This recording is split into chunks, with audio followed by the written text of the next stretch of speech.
U dan li qegħdin niġġieldu. Bernard Grech għażel li juża d-diskors li jagħmel taħt tinda f'San Ġiljan biex jitfa' botti ta' firda lid-deputat Mario Gallia u d-deputati li fl-ewwel jum tal-kampanja elettorali daqqew l-irtirata. Bħalissa mhuwiex l-iktar żmien faċli li taħdem fil-politika, meta nkunu telgħin u nkunu fuq, faċli li kulħadd jiġi. Imma bħalissa, min qed jersaq bħalissa, min resaq bħalissa, dawk huma n-nies tal-azzar.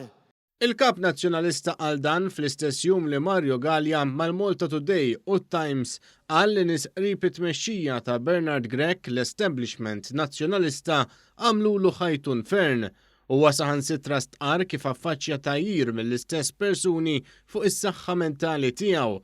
Gallia giddeb lil kap Bernard Grech u stqar kif mhux minnu li Grech talbu jirreżenja biex jagħmel spazju.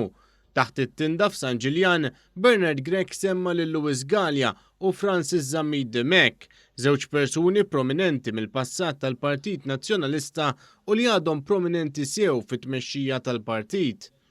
Hawnhekk magħna ma nistax ma nsemmihomx, għandna lil Francis Zamid Demek u għandna lil Luis Gallia.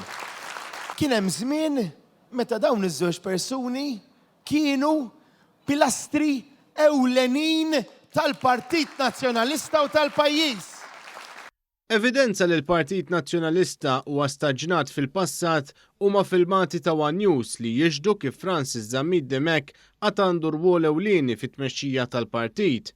Fl-istess ġurnata f'kampanja elettorali, Zamid Demek kien preżenti għal ħin twil fid-Dar Ċentrali bil-karozza tiegħu ipparkjata fejn is-soltu jkun hemm il-karozza tal-kap.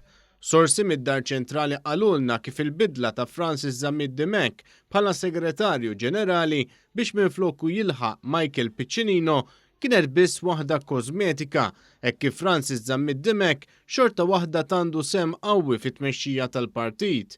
Luis Gallia u Francis Zamid Demek fuq kull naħa f'San Ġiljan Bernard Grech kompla jiftaħar bi gvernijiet nazzjonalisti tal-passat. Imma dak il-biljun euro se nużawh ukoll biex insaħħu il-pilastri ekonomiċi illi bnejna fid-disajnijiet, li bnejna fis-sittinijiet.